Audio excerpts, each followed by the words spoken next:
오늘 에스겔 끝내기 때문에 뭐 그렇게 크게 많이 할 부분은 많지 않습니다. 그 대신 오늘 낮에 들었던 그 용서에 대한 말씀이 그렇게 쉬운 게 아니에요. 저도 정말 고민하는 문제가 하나 있어요. 용서 안에서 무엇이 용서인지, 어떻게 용서해야 하는지. 뭐 이렇게 삶이 굴곡 없이 살아오신 분들은 그 용서가 하지 못해 이렇게 말할 수도 있어요. 그런데 정말 어떤 사건이나 어떤 사람과의 관계 안에서 크게 실망하거나 크게 아픔을 경험하고 정말 죽기 살기로 한번 싸워본 경험이 있는 사람들은, 아니면 큰 상처를 받아본 사람들은 이 용서가 굉장히 어렵습니다. 정말 어려워요. 어떤 사람은 또 자기 자신을 용서하지 못해가지고 굉장히 괴로워하는 사람도 많이 있습니다. 그래서 딱 한 가지만 더 말씀드리고 이제 에스겔 말씀을 끝내려고 그래요. 용서를 생각할 때 항상 우리는 화해를 생각하거든요. 화해 아시죠? 용서와 화해. 이거는 forgiveness고 이거는 reconciliation이라고 하는 단어입니다. 용서와 화해가 같은 것입니까? 여러분 다 아시네요. 이거를 같은 거라고 생각하기 때문에 정말 고민하는 사람 많이 봤어요. 이게 이제 저한테 그래요. 목사님, 저는 그 사람 용서는 할 수 있을 것 같은데 화해를 못해서 너무 지금 힘듭니다. 그래요. 화해는요, 시간과 공간의 제한을 받습니다. 화해는요, 우리 싸운 두 파티가 서로 만나서 그 시간에 이루어지는 거예요. 얼굴을 대면하고. 그런데 용서는요, 시간과 공간의 제한을 받지 않습니다. 이 다른 개념이 같지 않아요. 근데 용서해, 그리고 가서 화해하고 서로 관계를 회복해 라고 하는 메시지를 듣고 그런 음성을 듣고 그런 이야기를 듣기 때문에 용서가 힘들어지는 거예요. 아니요, 용서는 어디에서 일어나는 거예요? 내 마음 속에서. 그럼 용서가 일어나는지 안 일어나는지 어떻게 알아요? 그냥 용서할게. 이게 자꾸 커밍백하고 커밍백하면은 안 돼요. 첫 번째. 두 번째로는 내 입술을 열어서 그 사람을 축복하는 기도까지 할 수 있어야 돼요. 그러면 용서가 던 된 거예요. 자, 왜 용서가 시간과 공간의 제한을 받지 않냐면, 예를 들어서 나에게 과거에 아픔을 준 한 사람이 있어요. 내가 10년 동안 이걸 고민해 왔어요. 그리고 어느 한순간에 내가 이제는 용서해야 되겠다고 싶었는데 이 사람이 9년째 죽었어요. 공동묘지에 가 있잖아요. 그죠? 나는 지금 용서해야 될 것을, 하나님의 크신 은혜와 사랑을 깨닫고 보니까 10년째 용서해야 될 것과 화해해야 될 것을 생각하고 있는데 알고 봤더니 이 사람이 9년째 죽어서 나도 모르는 사이에. 그러면 내가 지금 용서는 한 거야, 안 한 거예요? 용서는 했어요, 안 했어요? 했어요. 내 마음속에서 이루어진 거예요. 그리고 하나님 그 사람이 잘 되게 원하고 그 사람 축복해 주세요. 그 사람도 하나님 알게 도와주세요. 기도했어요. 그런데 그 사람 만나서 화해하려고 찾아가 봤더니 그 사람이 이미 죽었어요. 자, 그러면 용서는 이루어졌는데 화해는 안 이루어졌죠. 그렇잖아요? 그러면 하나님이 나를 용서 안 하세요? 아니요, 해요. 왜요? 하나님께서 네가 용서하지 아니하면 나도 용서하지 아니하게라 말씀하셨지, 네가 화해하지 아니하면 나도 너와 화해하지 않겠다라고 말씀하시진 않았어요. 그래서 용서와 화해는 다른 개념이에요. 그래서 용서는 내 마음속에서 그리스도의 사랑으로 그 사람을 긍휼히 여기고 용납하고 사랑하고, 그래서 이루어지는 것이 바로 용서입니다. 또 한 가지, 나에게 계속해서 해를 끼치는 사람이 있어요. 그 사람이 어디 살고 있는지도 알아요.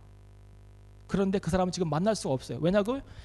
내 삶 가운데 내 마음속에 용서는 이루어졌는데 그 사람 만나면 위험해요, 아니에요? 여전히 위험해요. 그 사람이 여전히 나에게 아픔을 줄 수 있고 상처를 줄 수 있고, 또 내가 진정한 마음으로 용서를 해서 이제 화해하고 싶은데 그 사람이 안 받아주는 경우도 있어요. 그러면 그 사람이 위험하거나 그 사람이 안 받아주는 경우가 있잖아요. 그죠? 그러면 용서는 했지만 화해는 안 이루어지는 거예요. 이 사람 때문에, 또 third party 때문에, 또 second party 때문에. 그러면 어떻게 해요? 용서가 이루어졌지만 화해가 안 이루어졌으니까 나는 용서받지 못해요? 아니요. 그렇지 않아요. 그렇지 않아요. 그러니까 용서와 화해는 같은 개념이 아니에요. 그래서 저는 이렇게 생각해요. 용서의 마지막 단계, 다시 커밍백 하지 않고 그리고 그 사람을 축복하며 기도할 수 있는 단계까지 갔지만, 그러나 마지막 단계는 화해를 고려해 보는 거예요.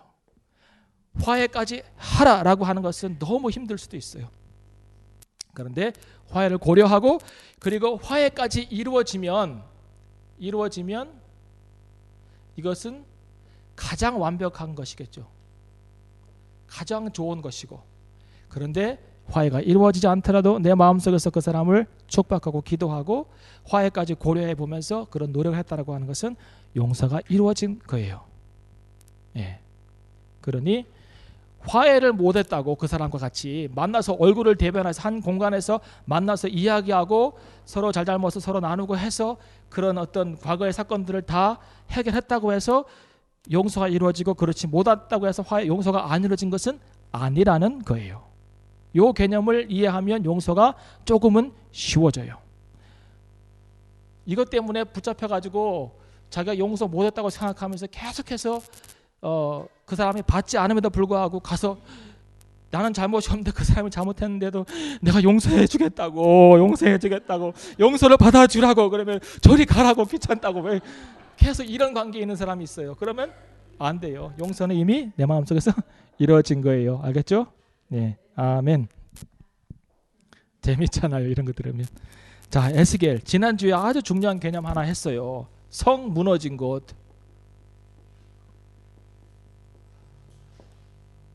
공동체가 이렇게 있는데 이게 성이에요, 성. 제가 성을 막 잘 못 그리네. 이렇게 막 있어요, 건물이. 근데 여기가 이렇게 깨졌어요. 그 여기 깨진 성 무너진 곳으로 하나님의 진노가 밀려오죠. 하나님께서 이 성을 구원하시는 조건은 뭐예요? 이 성이 완전히 회개하는 거? 그럴 수도 있겠죠. 니느웨의 성은 완전히 회개했어요. 그죠? 그런데 하나님께서 이스라엘 백성들에게 말씀하신 것은 인자야 예루살렘으로 올라가 보라는 거예요. 예레미야한테 얘기합니다. 올라가서 뭐 하라는 거예요? 길 여기저기를 뛰어다니면서 하나님을 경외하는 자가 있는가 보라. 네가 한 사람이라도 찾으면 내가 이 성을 용서하겠다 그랬어요. 에스겔에게 그랬어요. 내가 성 무너진 데에서 나로 하여금 나의 진노를 막아서서 기도하는 사람을 내가 찾으면 이 성을 사하리라 그랬어요. 그런데 결국은 586년에 무너졌습니다. 왜요? 한 사람도 하나님께 찾을 수 없었다는 거죠. 반면에 뭐 하고 있었어요? 우상 숭배.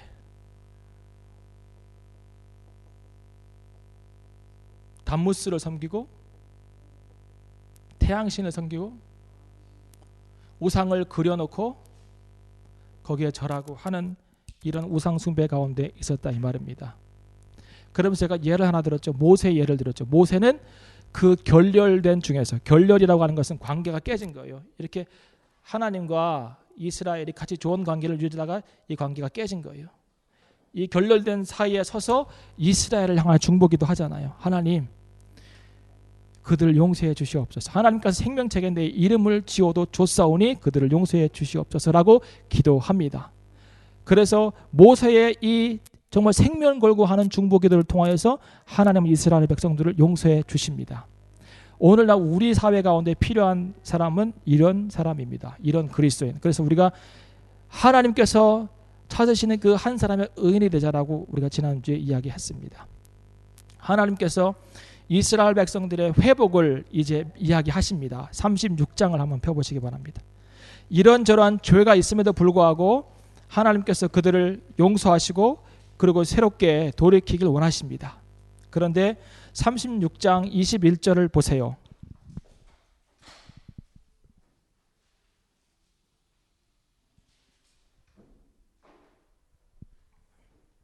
(36장 21절에) 보면 그러나 이스라엘 족속에 들어간 그 열국에서 더럽힌 내 거룩한 이름을 내가 아꼈노라 그럽니다.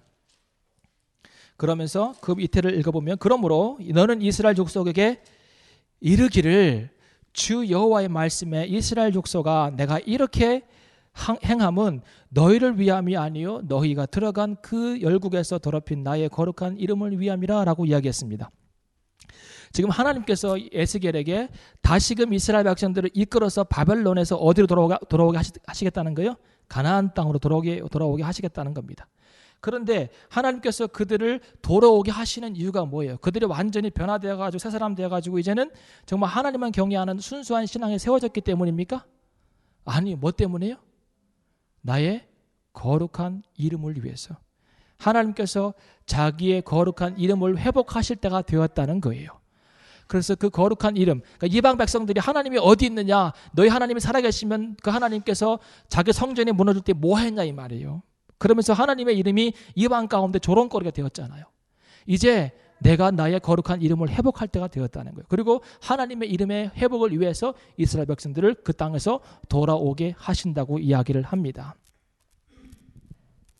하나님의 의지가 담겨져 있는 거예요. 그래서 35절을 보세요. 하나님께서 이렇게 하시겠다는 거예요. 사람이 이르기를 이 땅이 황무하더니 이제는 에덴 동산 같이 되었고 황량하고 적막하고 무너진 성읍들의 성벽과 거민이 있다 하리니 너희 사면에 남은 이방 사람들이 나 여호와가 무너진 곳을 건축하며 황무한 자리에 심은 줄 알리라. 나 여호와가 말하였으니 이루리라 그랬습니다. 그래서 하나님께서 하나님의 이름, 거룩한 이름을 회복시키기 위해서 그 사람들을 데려올 것이고 그것은 약속으로 주어졌습니다. 그런데 37절을 우리가 정말 주의 깊게 읽어야 합니다. 나 주 여호와가 말하노라. 그래도 내가 나의 거룩한 이름을 회복하기 위해서 너희를 돌이켜 오게 할 것이고 그것이 너에게 언약으로 주어서 줬을지라도 그래도 너희는 뭐 하라는 거예요? 그래도 이스라엘 족속이 이와 같이 자기들에게 이루어 주기를 내게 뭐 한다고요?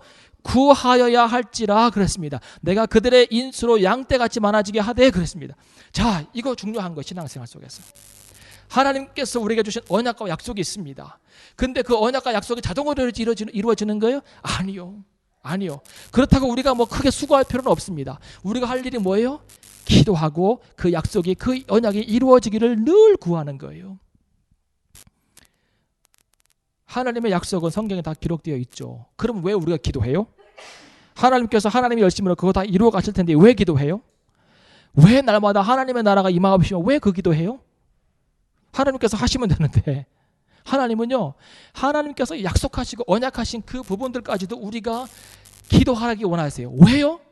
우리가 기도할 때 하나님의 약속을 늘 기억하는 거예요. 언약을 기억하는 거예요.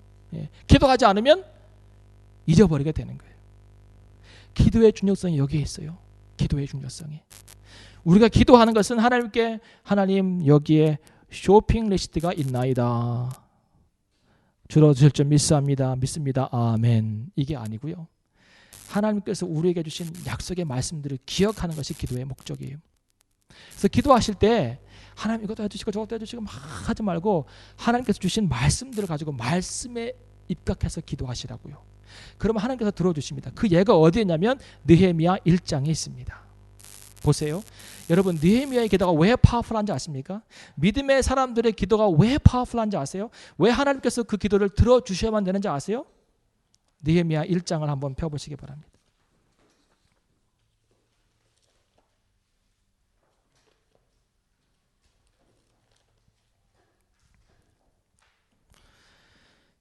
(7절을) 보세요. 6절부터 보겠습니다. 이제 종이 주의 종 이스라엘 자손을 위하여 주야로 기도하며 이스라엘 자손의 주 앞에 범죄함을 자복하오니 주는 귀를 기울이시며 눈을 여시사 종의 기도를 들으시옵소서. 나와 나의 아버지 집이 범죄하여 주를 향하여 심히 악을 행하여 주의 종 모세에게 주께서 명하신 계명과 율례와 규례를 지키지 아니하였나이다. 옛적에 주께서 주의 종 모세에게 명하여 가라사대 만일 너희가 범죄하면 내가 너희를 열국 중에 흩을 것이요 만일 내게로 돌아와서 내 계명을 지켜 행하면 너희 쫓긴 자가 하늘 끝에 있을지라도 내가 거기서부터 모아 내 이름을 두려고 택한 곳에 돌아오게 하리라 하신 말씀을 이제 청컨대 뭐 하라고요?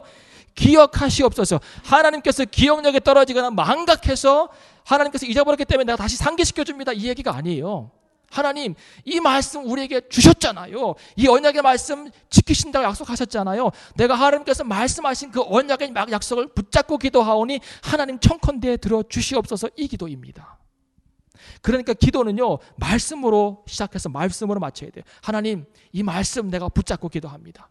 그래서 말씀을 배워야 돼요. 기도 생활은 말씀이 힘을 넣어주는 거예요. 그리고 기도를 통해서 말씀이 이루어지는 것을 경험하는 거예요. 그러니까 기도와 말씀은 서로 상관관계가 안에 있는 거죠. 기도를 말씀이 힘있게 하고 기도를 통해서 말씀이 이루어지는 것을 경험하는 거죠. 근데 말씀이 기도 가운데 들어가지 않으면, 이렇게 하나님께서 말씀하시고 이렇게 하셨습니다라고 기도가 말씀 가운데 뒷받침되지 않으면 굉장히 우리 생각으로 기도할 수밖에 없다는 거예요. 그러면 기도가 얄팍해지고 우리가 원하는 것에 대한 목록만 쭉 얘기하다가 예수님 이름으로 기도합니다, 아멘이라고 마친다는 거예요. 특별히 성 무너진 것을 위해서 중보하는 사람들은 더 말씀을 알아야 돼요. 왜냐하면 하나님께서 회복과, 성경 말씀에 뭐라 그랬어요? 그 솔로몬이 성전을 봉헌하고 1000번제를 드릴 때, 그리고 밤에 하나님께서 말씀하셨잖아요. 내 백성이 겸비하여 회개하고 내게 돌아오면 내가 그 땅을 어떻게 하신다고요? 고칠지라 그랬어요. 회복시킨다 그랬잖아요. 그 약속의 말씀은 붙잡고 기도하는 거예요. 하나님, 너희가 내 백성이 겸비하여 하나님께 돌아와서 하나님을 구하고 하나님께 회개하고 돌아오면 하나님께서 이 땅을 고친다고 말씀하셨습니다. 그러므로 하나님의 백성인 교회들이 다시금 회복되어지고 겸비하여 주님 앞에, 말씀 앞에 서게 하여 주시옵소서 기도하는 거예요. 교회들이 회복되어지면 이 땅이 고쳐져 가게 되는 거예요. 그러니 기도 가운데 말씀을 가지고 기도하는 것은 굉장히 중요합니다. 에스겔이 그 말씀을 하나님께 받습니다. 그래도 너희는 나의 언약이 있고 나의 약속이 있고 나의 열심이 있지만, 그러나 나는 너희가 그래도 이렇게 되어지기를 구하기를 원한다고 하는 말씀을 듣습니다. 그리고 37장은 하나님께서 이제 에스겔을 데리고 에스겔 골짜기로 가는 거예요. 드라이본, the valley of the dry bones로 가는 거예요. 가보니까요, 뼈가 수두룩한 거예요. 쇄골도 있고 뭐 이런저런 뼈들도 많이 있고, 뭐 냄새는 오죽하겠어요. 뼈들이 다 썩어 있는데, 예? 거기를 바라보는 거예요. 그런데요, 하나님께서 에스겔에게 묻습니다. 인자야, 예. 3절을 보세요. 인자야, 이 뼈들이 능히 살겠느냐 하시기로 내가 대답하되 주 여호와여 주께서 아시나이다 그랬어요. 또 내게 이르시되 너는 이 모든 뼈에게 대언하여 이르기를 너희 마른 뼈들아 여호와의 말씀을 들을지어다 그랬어요. 여러분, 이 에스겔 골짜기 안에, 이 골짜기 안에 있는 드라이 본스의 그 상황은 오늘날 우리 사회의 영적인 상황과 똑같아요. 사람들이 걸어 다니는데 제 생각에는, 제 눈에는 드라이 본으로 보여요. 아주 영적으로 빼짝 말라가지고 죽어 있는 것 상태 같은. 그럼 살겠습니까?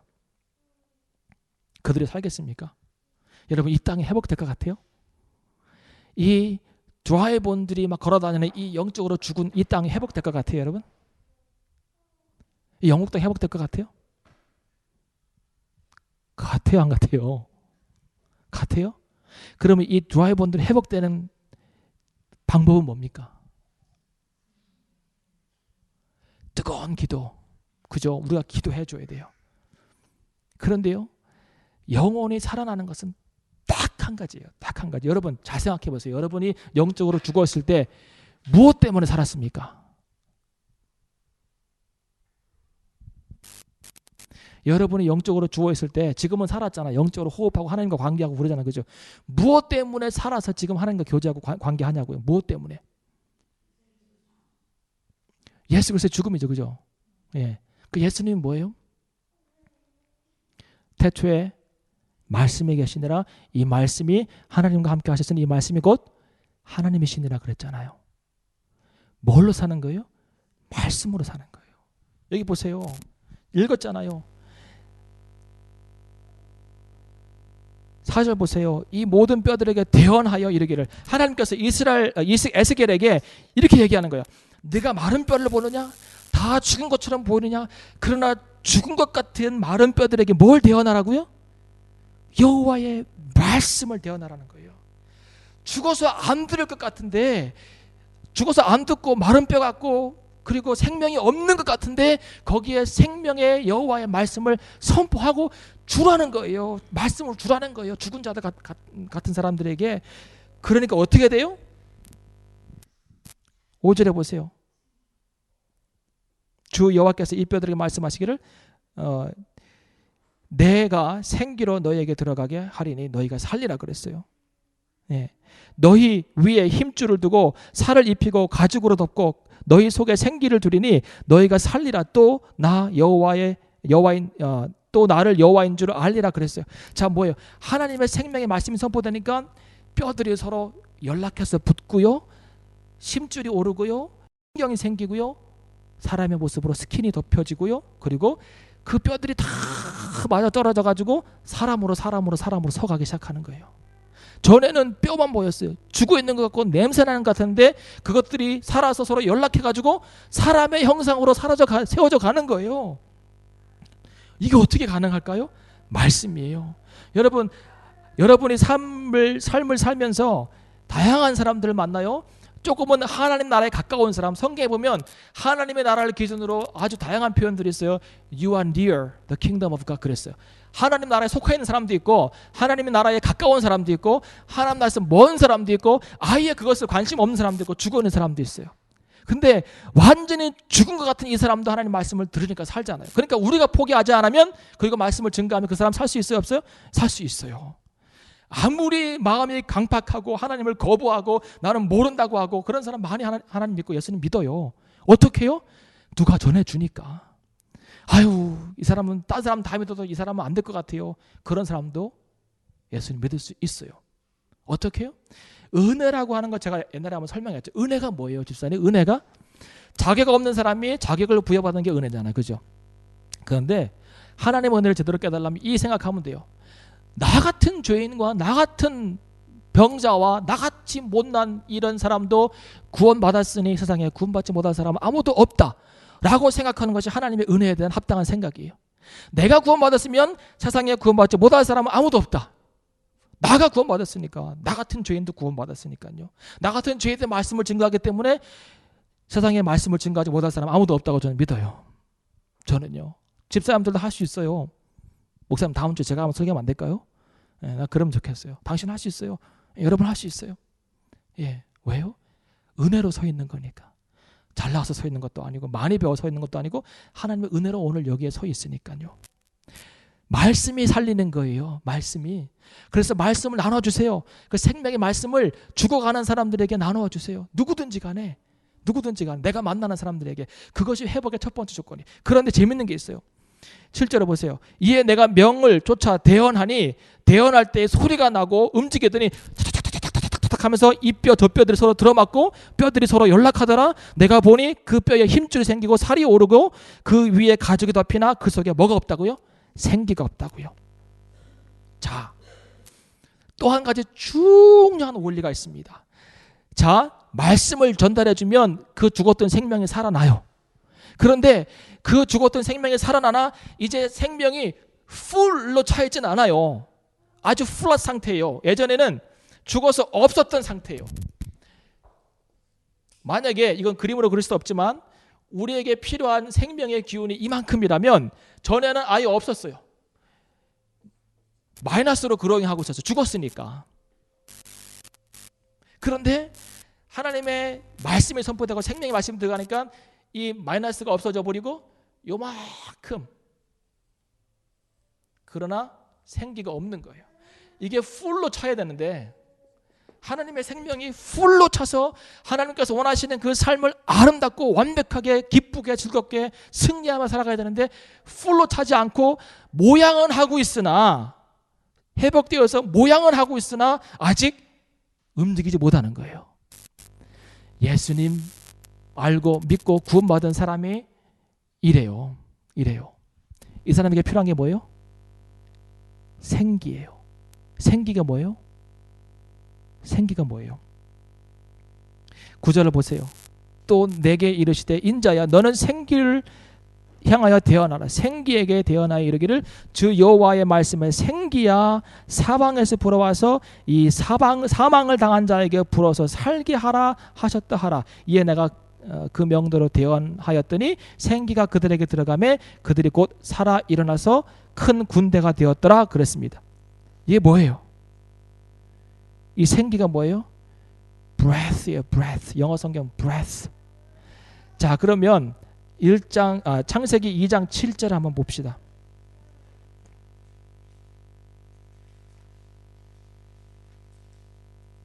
이 장 7절 한번 크게 읽어 보시겠습니까? 시작.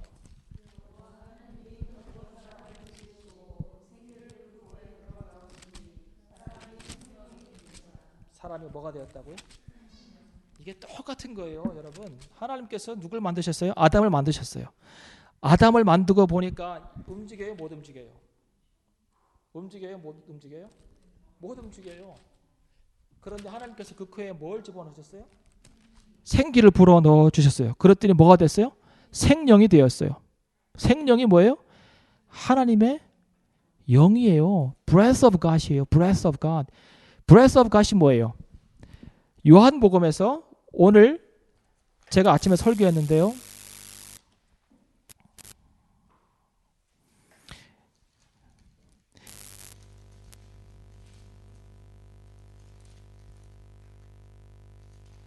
예수님께서 제자들을 모아놓으시고 마지막으로 기도해 주시고 마지막에 어떻게 하셨냐면 제자들아 잘 들어라 라고 하면서 후 하시면서 뭐라고 말씀하셨냐면 성령을 받으라 그랬어요. 성령을 받으라. 제자들에게 숨을 내쉬면서 후 하시면서 너희는 성령을 받으라 그랬어요. The breath of God is the Holy Spirit이에요. 하나님의 숨은 성령이에요. 그렇게 묘사되어 있어요, 성경에. 그러니까 생기에게 태어나서 들어가라고 하신 것은요, 하나님의 성령에 대한 요청이에요. 성령이 오시면 죽었던 사람도 살아나고 이 사람의 모습, 회복된 모습은 있지만 아직 그 생명의 기운이 풀로 차지 않은 사람에게 the fullness of the Holy Spirit을 준다고요. 그러면 잘 들으세요. 완전히 회복된 게 뭔지 아세요? 완전히 회복됐다고 하는 것은 성령을 받아서 그 성령의 충만함으로 사는 거예요. 성령의 충만함으로. 그러니까 요한이 뭐라 그래요? 네가 물과 성령으로 거듭나지 아니하면 하나님 나라를 절대로 들어갈 수 없다고 하잖아요. 물로만 거듭난 게 아니에요. 물이 뭐예요? 물로 거듭난 게 뭐예요? 죄사함 받고 물 세례를 받는 거예요. 성령으로 거듭난 게 뭐예요? 성령 세례까지 받는 거예요. 성령으로 충만해져야 돼요. 성령으로. 이것이 회복의 원리입니다. 회복은 다른 게 아니에요. 말씀을 듣고 죽었던 자가 생명을 얻어서 살아나는 것뿐만 아니라 성령의 은혜를 체험하고 그 성령의 능력으로 생명의 기운이 후로 차는 게 회복이에요. 회복이 온전히 이루어지면 그것을 새로운 피조물이라고 하는 거예요. 고린도후서 5장 17절에 뭐라 그래요? 고린도후서 5장 17절. 누구든지 그리스도 안에 있으면 새로운 피조물이라. 새로운 피조물이래요. 이전 것은 지나갔으니 보라 새 것이 되었도다 하잖아요. 이 새로운 피조물이 나는 왜 예수님 믿고 교회는 다니고 하는데 왜 옛 본성에 살아서 나를 계속해서 힘들게 할까에 대해서 고민이 많이 하잖아요. 성령의 fullness를 경험하면 돼요. 다른 거 없어요. 다른 거 없어요. 제가 금요일 저녁에 설교했잖아요. 거룩하게 사는 삶은 두 가지다. 소극적인 방법은 뭐예요? 싸우는 거예요. 세상을 본받지 않는 것은 싸우는 거예요. 아주 힘든 싸움을 싸우는 거예요. 그런데요, 또 하나 더 좋은 방법이 있어요. 적극적인 방법이 있어요. 그건 뭐예요? 하나님의 뜻이 어딘지를 분별하고 그 자리에 서는 거예요. 하나님을 사랑하는 거예요. 자, 내가 이거 보지 말아야지 이러면 보게 돼요. 틀림없어요. 왜요? 그게 나를 지배하기 때문에 그래요. 그런데 보지 말아야지 하면서 계속 그 생각하면 안 되고 다른 거 타면 돼요. 내가 그 시간에 내가 세상을 닮지 말아야지 하면은요, 어느새 닮아갈 수 있어요. 그런데 그 싸움을 싸우는 것은요, 굉장히 힘든 거예요. 그 싸움을 안 싸우는 방법이 있어요. 커가면 안 싸워요. 신앙을 잘하면 안 싸워요. 그냥 하나님 사랑하면요, 관심이 없어져요. 어린 아이의 일을 버리게 되는 거죠. 그죠? 그거 안 하게 돼요. 상관없어진다고. 내가 이거 좋아하면. 네. 어떤 사람이 초콜릿을 좋아하는 사람이 끊어보려고 차를 몰고 간 테스코가 있는 거예요. 테스코 얘기하면 안 된 적이 비디오에. 하여튼 큰 슈퍼가 있는 거예요. 그래서 차를 몰고 가다가 자기도 모르는 사이에 그로 들어가요. 이렇게 나 들어가면 안 되는데. 그래, 주차만 해야지. 주차만 문을 열어요. 들어가면 안 되는데 슈퍼 안으로. 벌써 이만큼이면 벌써 먹고 있는 거예요. 그죠? 근데 가요. 안 되는데 내려요. 근데 보니까 또 자기가 들어가고 있어요. 들어가면 안 되는데 딴 데 가야지. 초콜릿이 저만큼 진열되는 거 아는데 글로 가면 안 되는데. 네, 그래, 가서 보기만 해. 사지는 말아야지. 딱 보고요. 그래, 사놓고 먹지는 말자. 또 하나 딱 골라서 사요. 그래서 계산대에 가가지고 딱 놓고는 내가 돈은 지불하지 먹지는 않으니라. 그리고 또 이제 갖고 나와요. 차를 타고 문 열고 이거 먹으면 안 되는데 트렁크에 넣어놔야지. 그런데 트렁크 안 넣어요. 내 옆에 딱 놔요. 내 옆에 놔도 난 먹지 않으리라. 어느새 까고 있어. 그리고 먹고 있는 거예요. 안아야지, 안아야 되지, 안아야 되지 이러면요 하게 돼요. 왜 거기에 매이세요? 아예 그것과 상관없이 다른 것을 추구하면 돼요. 다른 것을.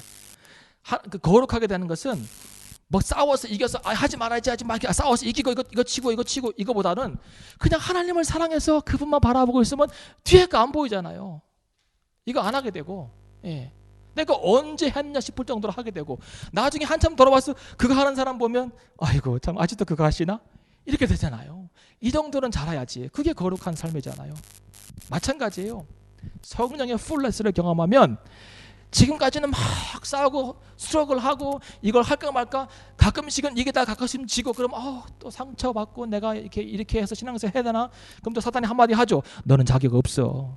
그러면 그런가비요, 땡큐 이러고 또 사단의 말을 듣고는 시험 들어가지고 교회도 안 나오다가 목사님 가가지고 자매님 잘하고 계십니다. 그러면 또 그런가 제가 잘하고 있나요? 그래요, 회개하면 되죠. 회개하고 또 나와서 한다가 또 싸우다가 또 져. 그러면 또 지난번에 졌는데 또 졌네. 아유 나는 정말 자격이 없는가 봐요.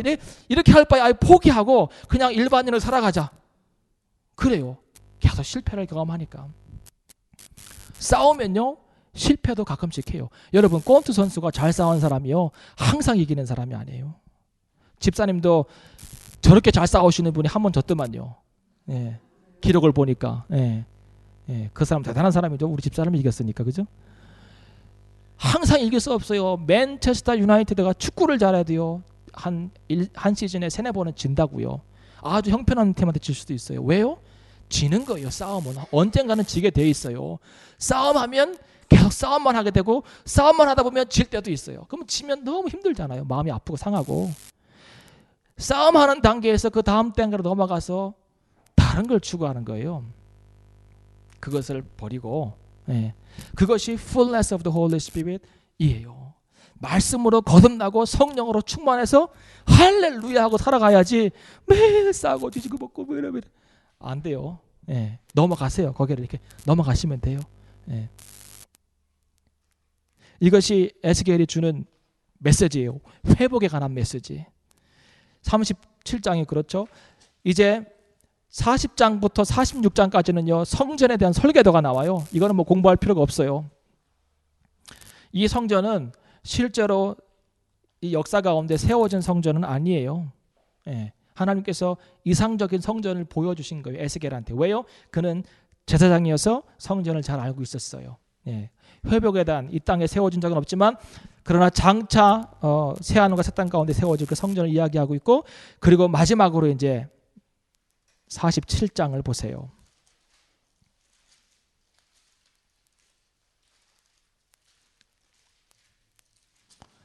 에스겔 47장 그 유명한 말씀이에요.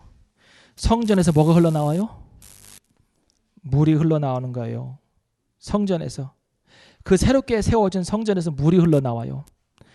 이 물은 생명의 물이에요. 생수예요. 요한계시록 22장에 보면 똑같은 부분이 있어요.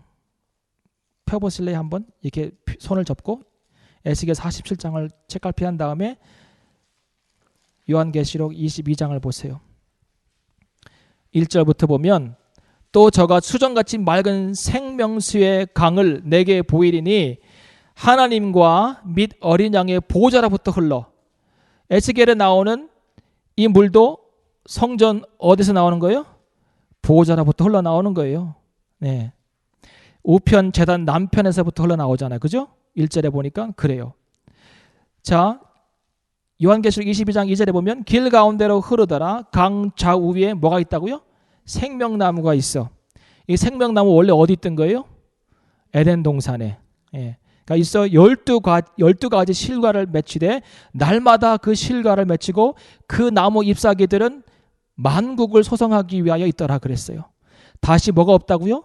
저주가 없으며 하나님과 그 어린 양의 보좌가 그 가운데 있으리니 그의 종들이 그를 섬기며 그의 얼굴을 볼 터이요 그의 이름도 저희 이마에 있으리라. 다시 밤이 없겠고 등불과 햇빛이 쓸데없으니 이는 주 하나님이 저희에게 비추심이라. 저가 세세토록 왕노릇하리로다. 이것이 회복되어진 새 예루살렘과 새 하늘과 새 땅에서 볼 수 있는 모습이라고요. 그 똑같은 모습이 47장 에스겔에 나옵니다. 그가 나를 데리고 전문에 이르리니 전에 전면이 동을 향하였는데 그 문지방 밑에서 물이 나와서 동으로 흐르다가 전 우편 제단 남편으로 흘러내리더라. 그가 또 나를 데리고 북문으로 나가서 바깥 길로 말미암아 꺾여 동향한 바깥문에 이르기로 본즉 물이 그 우편에서 스미어 나오더라. 그러면서 이 물이요 무릎을 적시고 허리를 적시고 헤엄치는 정도의 물로 됐다가 도저히 헤엄칠 수 없는 큰 물을 이루면서 흘러가는 거예요. 그리고요 8절에 보세요. 그가 내게로 이르시되 이 물이 동방으로 향하여 흘러 아라바로 내려가서 바다에 이르리니 이 흘러내리는 물로 그 바다의 물이 소송함을 얻으리라. 여기의 바다는 사해예요. 사해바다. 여러분 사해바다에 물고기 있어요? 없어요? 없어요. 왜요? 너무 짜서. 사해바다 근처에는 소금덩어리만 있고 생명은 없습니다. 그런데 바닷물이 살아난대요.